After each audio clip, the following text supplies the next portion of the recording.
Hey, this is Garrett from Pace Magazine. I'm here with Cody Rhodes of All Elite Wrestling.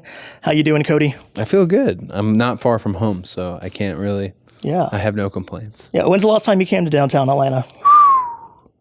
Good question. You know what I almost said for a Braves game, but the Braves aren't downtown anymore.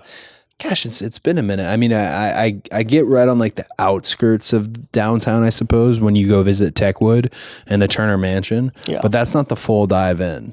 It's just like a quick stop right off 75. So it's been a while, and there's a big billboard up in Centennial Olympic with the All Elite Wrestling logo that features my brother and I. So I got to find it eventually. Yeah. I didn't want to go on an actual search. I wanted to like organically right. There it is. But it may be a little harder to find than I thought. Yeah. So yeah, you guys have been getting lots of promotion this past few weeks because your show is debuting Wednesday night, October 2nd on TNT at 8 p.m. What can wrestling fans expect when they tune in to the first episode of AEW Dynamite?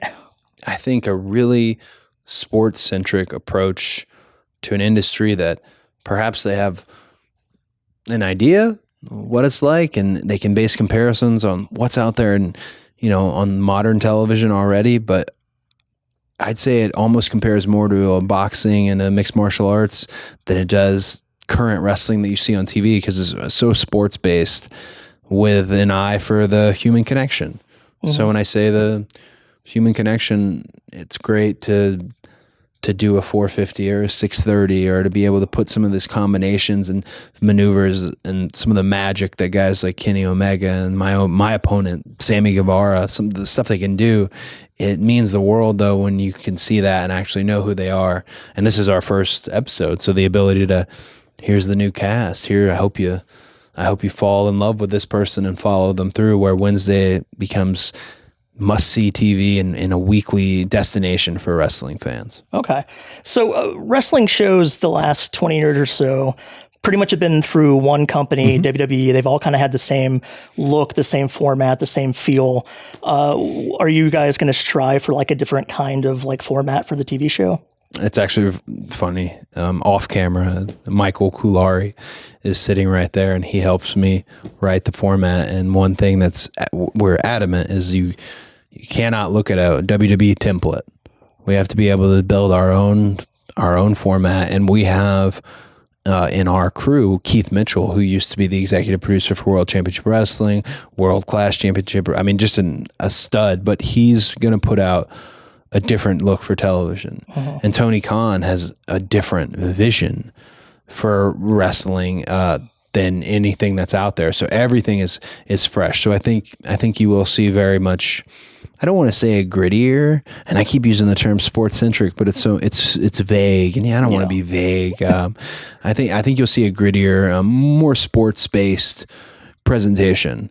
But then I say that, and I know that we also have an eye on some, he can't really give away the formula because you don't want anyone to steal it, but some different camera shots for wrestling and a little bit more cinematic approach to some of the shoulder content and main content. So long story short, I think it will look different. I know it will look different because our pay-per-views have than any wrestling that's out there. Cool. Well, that sounds exciting.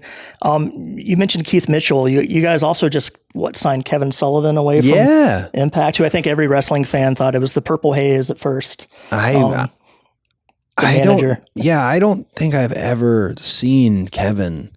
I've talked to him. I talk to him every day. I don't think I've seen him in person, and I imagine him as the devil, as Kevin Sullivan from wrestling. What a name to have in wrestling, man. Yeah. Oh, he's special. Sully is a unique talent, and he does a lot of work in other places. To have him focused and dedicated on what we're doing will be very helpful. Cool.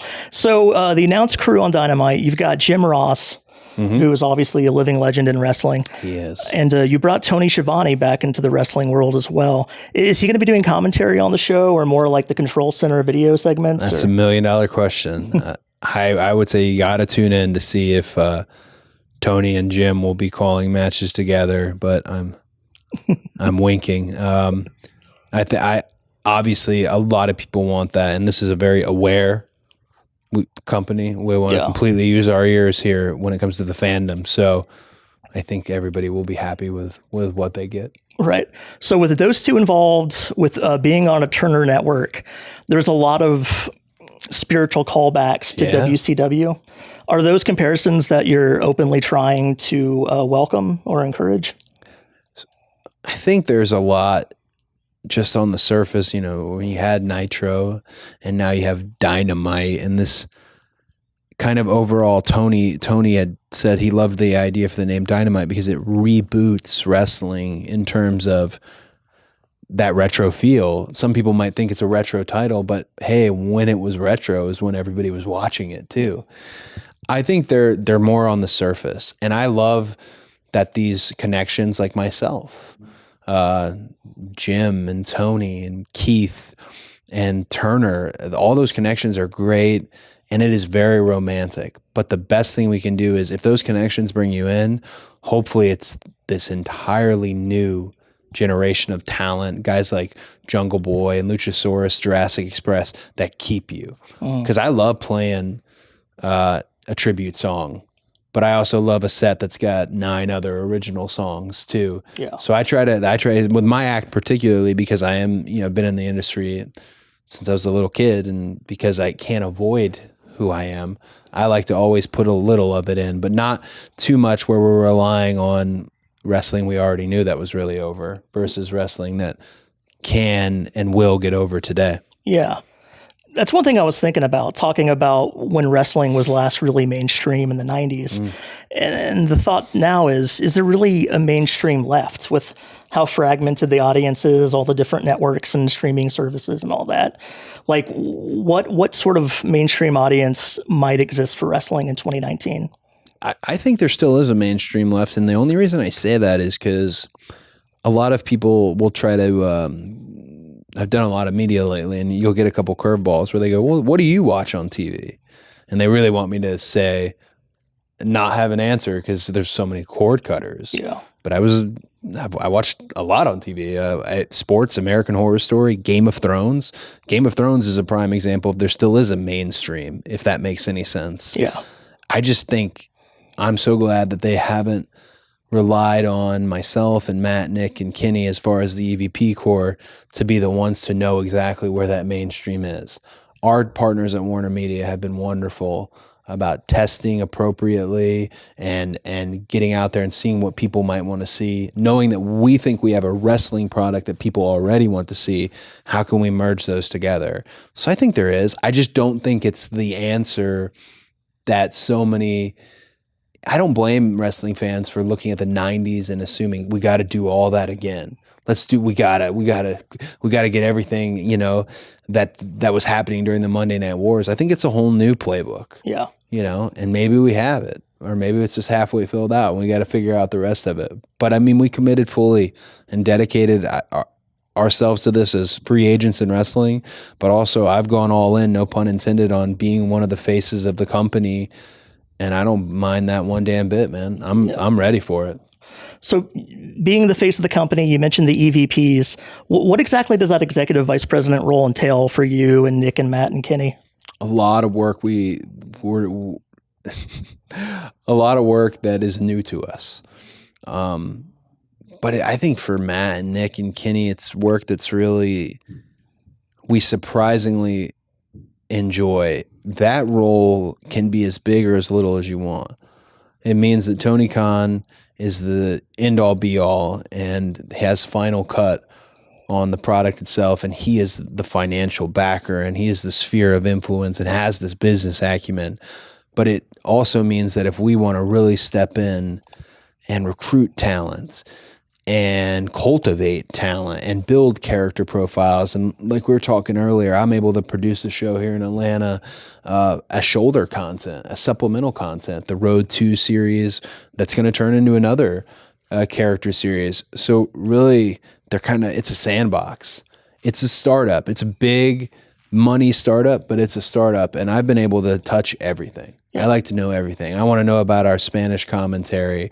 I want to know about our catering situation. I want to know about credentialing. Maybe stuff that at a certain point it's like, hey, you don't need to know everything. Right. Yeah, but the fan at home probably isn't going to care too much about that. But I love it. I love it. what else was I going to do with this education I got in wrestling? I didn't go to college. I instead got to wrestle from the time I was 19 to 30 on WWE programming. So I got to learn from people like Arn Anderson and people like Vince McMahon. And then prior to that, I got to talk to my dad for 3 decades every day about wrestling. Yeah. I just have this, what would I do with this? You know, like I was given this wonderful education in the business, and this is the job. All these little things, the devil is in the details, and AEW's got a lot of detail folks. So it makes me very happy. Did you ever imagine that you would be in this position when you left WWE? No, it would be such a grand scheme and a grand plan. I think the part that's so special is this is the most combustible situation with what's about to happen on Wednesday nights, with everything being wrestling on prime time, but it's so fragile to get here. If Stardust had never happened, this wouldn't happen. If Matt and Nick had never started being the Elite, this wouldn't happen. If Tony Khan had never bumped into Kevin Riley at a Turner party and said, hey, I want to bring wrestling back, this would have never happened. If Colt Cabana had never become a brand outside of a major company, all these crazy factors, had CM Punk never done the pipe bomb promo, I feel like all of them, you need all of them to happen. And they did. And now we're living it. So I don't know what the heck my plan was. I like my plan now, though. Right. Yeah. You mentioned learning for 11 years in WWE. How much have you had to unlearn since you left WWE? A lot of how they shoot wrestling, if that makes any sense. Yeah. You know, I'm not Kevin Dunn, and I'm not gonna I'm not trying to be derogatory about him, but what WWE does is WWE present wrestling. But for some people, you know, especially youngsters, that's the only wrestling they've ever known. They don't realize wrestling's been around since the turn of the century. There's a bazillion other ways to shoot it and how it looks and how it feels. And Turner has asked me to stop saying all the things that we're going to do different. So I can, one thing though I can, you know, that's really important is we're no longer doing an invisible camera backstage. Okay. That's not something that's the type of vein we're going with in terms of these stories, and these character pieces are going to be right in front of you. Talent isn't discouraged to look away from the camera. The melodrama doesn't play out that way. Really, the stories are to be told within the ropes. And if people don't think you can tell stories within the ropes, I would say give us a shot. Because I've seen multiple pay-per-views we've done now where really fun stories were told in the ropes. Right. And that camera thing, the invisible camera, I mean, that didn't really start until WWE in the late 90s. Yeah. I mean, when the Horseman broke your dad's arm in the parking lot of like Crockett Productions or whatever, they like made a point of explaining why there was a camera there to catch it, you know? Logic. And the logic was, I remember specifically, it was JJ said, we bought the TV time, so you have to watch it. Right. And then it's so, I understand sometimes when people look at wrestling and they laugh, and I always think like, it's so serious to me, but some of the stuff is very funny. They're whispering in the car as they sneak up on them. Some of it is very entertaining is the perfect word for it all. But yeah, I remember JJ explaining they bought the time, and the announcers telling us we had to watch it. Poor Dream, arm broken.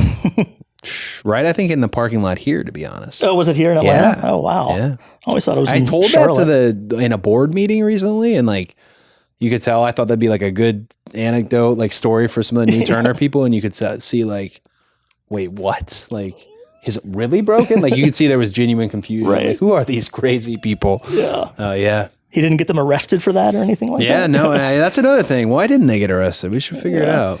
So, you know, talking about Turner, I know there are a lot of people within the Turner family who pretty much stay there forever. I know the management has turned over multiple times since 2001 when WCW Nitro was canceled. Is there anyone at TNT left from those days that knew your dad or that you remember from when you were younger? Anyone who worked with WCW within the company? I think there's some people in not the more executive roles, in kind of more peripheral roles there at the building. Yeah. Because when I walk in the building, man, I feel like Michael Jordan. Like everyone's so nice, and it's always. I don't think it has anything to do with me in wrestling. It's always I love Dusty. Yeah. And I like that, especially in Atlanta. Like, that's a good feeling. Sam Linsky.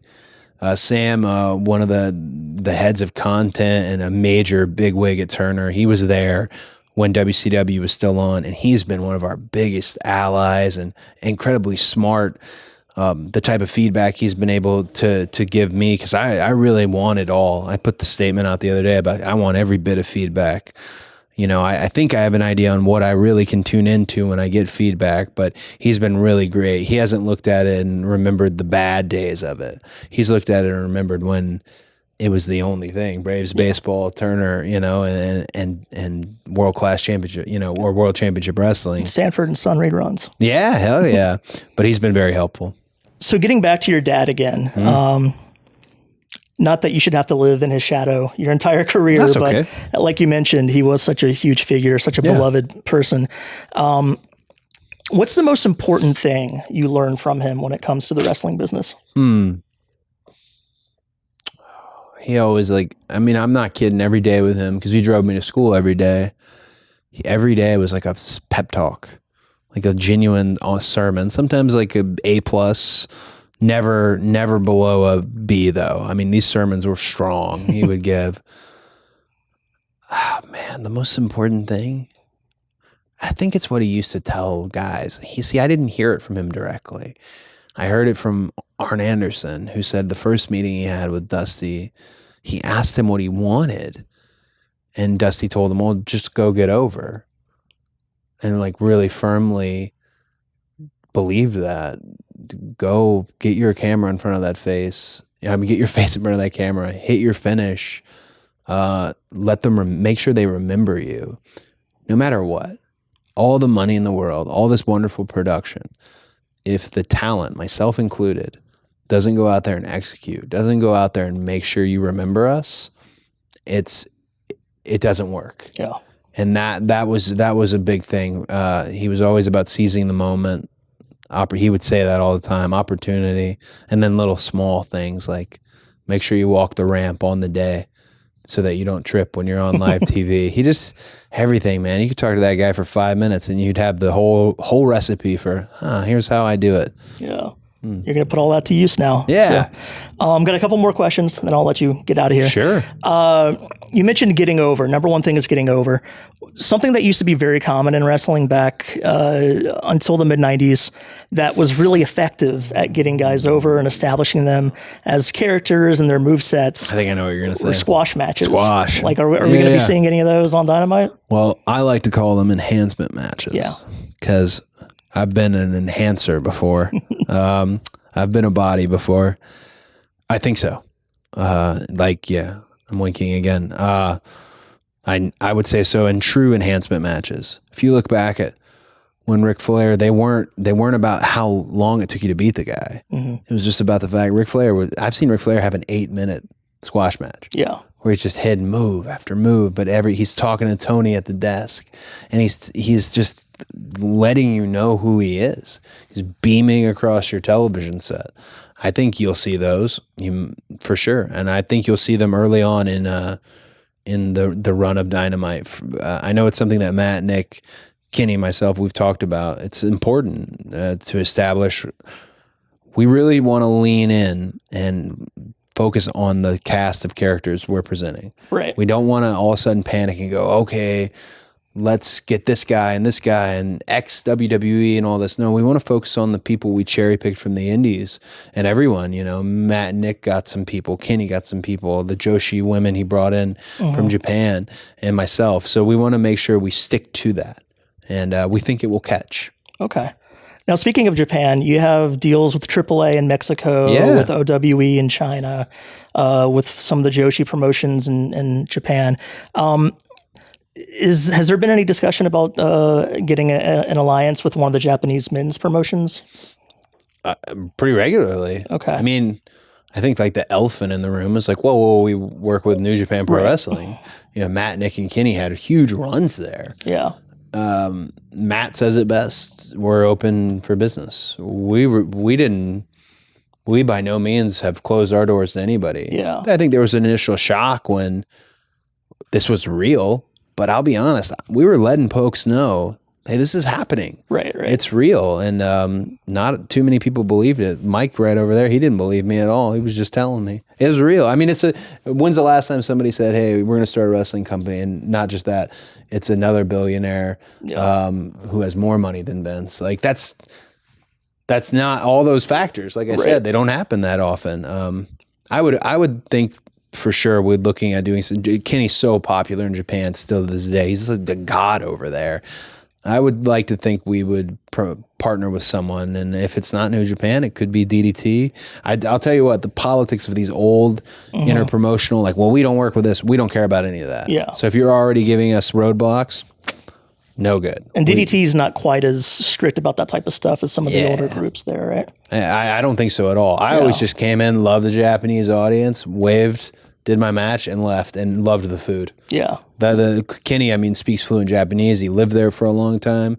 I would hope that we make that a focus in year one is how do we get back to Japan? Yeah. Even the convenience store sushi is really good in Japan. Everything. Good, like Lawson's or whatever. I tell people about the convenies, the convenies. I tell them, Lawson's, your 7-Elevens, like they're open 24/7. There's no crime here. Yeah. It's like if the Japanese cuisine didn't appeal to you, you can walk into one of those and get something that's like, okay, I feel better now, Right. Yeah.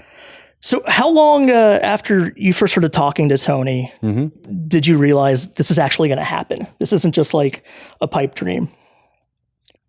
Well, he's really passionate about wrestling. Yeah. He's like a lifelong fan. He'll tell people, and I love when he says it because he's not lying. It's not a sales pitch. He's the wrestling consumer. He goes, I'll take care of you as a wrestling consumer because I'm a wrestling consumer. He, talking to him, I was like friends with him right away because we talked about wrestling and we talked about Star Trek and the deep levels of passion he has for both. But I didn't know that I was fully on board until I got to go to a Jags game in Jacksonville. And I got to see him as a leader and manager, being in their front office and how he was dealing with some of the NFL personnel, these high profile players and how he was managing and leading them. And I was so impressed, and how he was managing and leading the coaching staff as well. And that day, I think he's always vetting us because he's just a smart man. But that was my day to kind of vet him. Yeah. And what a home run, and just a sweet human being. First meeting was with him and my wife. I just didn't think it was real. Right. she thought it was real, and Matt Jackson, thank gosh, picked up the phone. All right. Yeah. And speaking of another billionaire who has had a long connection with the wrestling industry, Donald. Although it's been, well, no, not that guy. Not the guy who doesn't know a hyphen from an apostrophe. A guy whose office is like a block away from us right now on Lucky Street, a guy named Ted Turner. Oh, yeah. Has there been any thought of any sort of outreach to Ted to sort of further that WCW lineage there? As you say it, I just think what a good idea that is. Yeah. And I want to say, let's go knock on his door. It's like I want to lie and say, yep, we've talked about it a lot, but stuff has moved so fast. We were in his office the other day. Okay. We did the tour of his office. Yeah.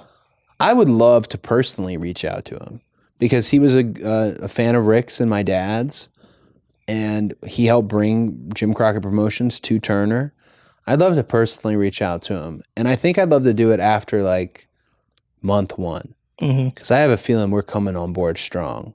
I don't want to be overconfident, and I don't want to be arrogant about it, but I know these shows. I know what we have, and I think it's damn good. I'd love to like give him a buzz, like, hey, this is happening on the networks that you created. Right. That'd be pretty cool, huh? Yeah, it would be. Yeah, because I know once he built the field for wrestlers and brought it all over, he stepped away. I don't think he realizes how much wrestling fans love Ted Turner. Yeah. It's the same with Tony Schiavone.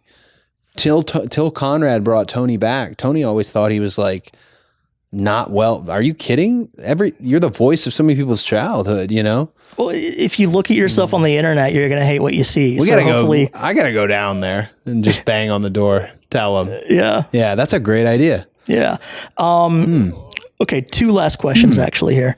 So last time I was in a room with you was at the post-show press conference out at All Out or Double or Nothing in Vegas. Oh, it's covered in blood. Yeah, you were covered in blood. Yeah. Your brother's blood was all over you. Pink it was hair. a pretty amazing visual. Since then, I know WWE has kind of tried to insult you all by calling it blood and guts. What role does actual human blood play in wrestling in 2019? Good question. I don't think you want to do Edge, and I don't think you want to do Shock for the sake of it. But wrestling is violent. I was once in a talent meeting, you can guess where we were told we can't use the word violent anymore. And I thought, like, that's okay. That's tough. I was on a show once, Saturday Morning Slam, where you weren't allowed to put a headlock on. So what the hell are we doing? You know, like what, like this is wrestling, and wrestling, you know, coming to TNT being TV 14, it's not something we're going to abuse, but it really helps. Like I said, a lot of our stories want to be told between between the ropes and between the bell. So I think it's not something that's taboo by our standards. You know, my wife immediately went to work and set up a great medical team. Doc Sampson, the man who saved Jerry Lawler's life, a great physical therapy group. Chris Nowinski, Tony brought him in to talk CTE and concussions. Some of these guys have never had these conversations before. I think with that all in place, it's not something that we would shy away from. You know, in any sport, if you get busted open and you still have time to go and you still have a match to go, you're going to go. And so it's not something that we'll shy away from. Blood and guts, that was a strange and an odd move for Vince, I thought. I almost think he is too smart to. It was a weird reactionary, like, these people aren't going to invest in this. I don't know. It says wrestling. Right. Wrestling's violent, and I'm okay with that. And it seems like almost every Brock Lesnar match has blood in it eventually. Oh, man. Weird coincidence there, huh? Yeah, no, that is a good point, man. Brock's just too strong for his own good, man. Yeah. But I mean, the blood with your match with Dustin, the blood really definitely added to that. I mean, it helped elevate it to that feel of like a classic Southern wrestling epic, which is, you know, why I think everyone loved that match so much, because it felt so unlike anything else out there today. I think because it was my brother, I was genuinely worried that he was bleeding too much. Yeah. And then I love, all of a sudden I found myself where people are like, oh, well, the story match, Cody's going to be the story in the Southern wrestling. I don't know if I want that to be my footprint, but at the moment I'm really enjoying it. Yeah. Cause that's the type of wrestling I liked. And if we're going to provide like a buffet of wrestling where you can see Joshi style women's wrestling, and you can see, you know, 10-second tag rule, West Coast Young Buck style tag matches, and you can see a match like somebody like Ric Flair would have had back in the day. Like, that's a pretty cool show right there. Yeah. Yeah. In the first episode, you're fighting Sammy Guevara, who's more of sort of a lucha influenced high flying style. Can you spell his last name? Guevara. That's correct, right? 1V. Yeah. He's just Sammy on the lower third. See the details. Yeah, you got it though. You nailed it. But so like I was gonna say, right there, you're merging up the styles on night one with you wrestling Sammy.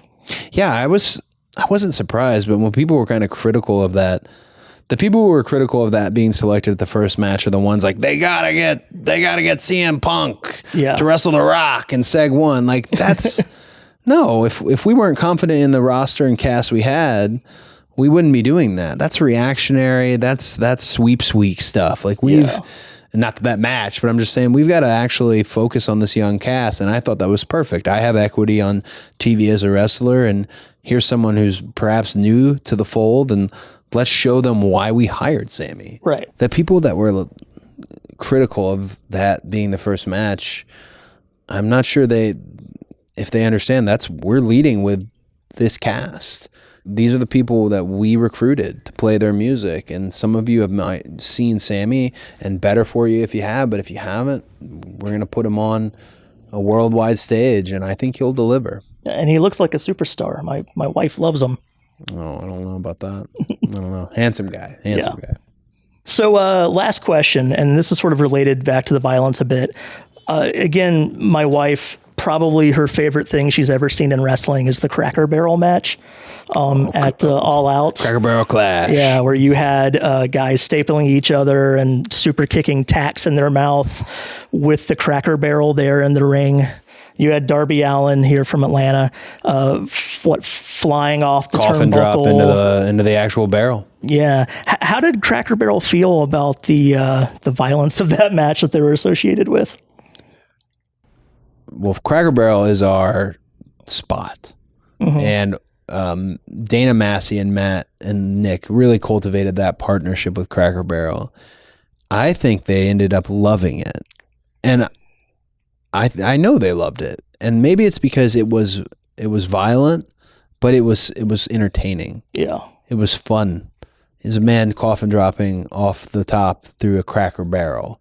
It was fun. Right. And I know that we've had to actually have discussions because they've been the official caterer for us.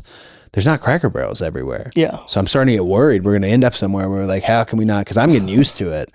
But we love Cracker Barrel. We've had so many genuine meetings where heavy business stuff was discussed at Cracker Barrel over the country boy breakfast, if that makes any sense. Right. And the rocking chairs. And I hope we can get our children's books, the Elite series, in the country store. I was going to ask if you're going to have T-shirts and merchandise in the store. Stuff Yeah, like that. and we would tailor it towards, Cracker Barrel, very family friendly, and we're talking, wrestling can be violent, but there's a side of what this Matt and Nick are, two straight edge family men, Christian family men, and they're the perfect people to lead that charge. Right. I don't know if me and Jericho make the country store, but I'd love to be part of it. I mean, you're kind of a family operation. You've got the Cons, you and Brandy, the entire Jackson family. Yeah, I mean, very much. You trust your family, obviously, and Tony, his family business, and me and Brandy, and it really is a family business. It's tough to separate work from when you're home and when you're at work, but that's the beauty of it. And everyone's dove in. I mean, nepotism is pretty deep in wrestling. I wouldn't be sitting here otherwise. Right. No, but the trick is when the door is open for you because of familial and blood, you've got to really make your own mark. Yeah. Dana Massey's unbelievably, she's superseding everybody out there in wrestling when it comes to merchandise and being diplomatic and allowing all talent to have the best chance to succeed with merchandise. My wife, first thing she did as chief brand officer was provide the sensory inclusion for Culture City, something that WWE had said no to. For what reason, I don't know. Why? I mean, but that aside, Brandy was the first to do that. Now she's on the board, Culture City, that services all the invisible illnesses, PTSD, autism, to make sure they can come to a show and feel safe and enjoy it. State Farm Arena right down the street has a Culture City room. So that everyone's really nailed their respective roles. My brother too. My brother going to be stepping in as a promo coach for us. I couldn't think of anyone better. Yeah, had a real character, understands that, knows the tricks when you're not sure what you're talking about. I'm looking forward to what he does with that because I know he really wants to dive in. Awesome. And then you have guys that you've been around your entire life, like Arn and Jim Ross and Tony Schiavone on hand. So yeah, it's fun for them to learn about me. I think Jim calls a lot of my matches, or in the past, New Japan, he had called a lot of my matches as if that's Dusty's kid. That's cool. I'll be nice. He's Dusty's kid. And as we get to know each other more, I think he's really found out nah, that's Cody. And that I like this about him, This maybe I'm not sure, but this I like, and that's really fun when you can impress someone who's seen every wrestling match, who's called Rock versus Hogan. When you can pop Jim Ross, you're doing something good.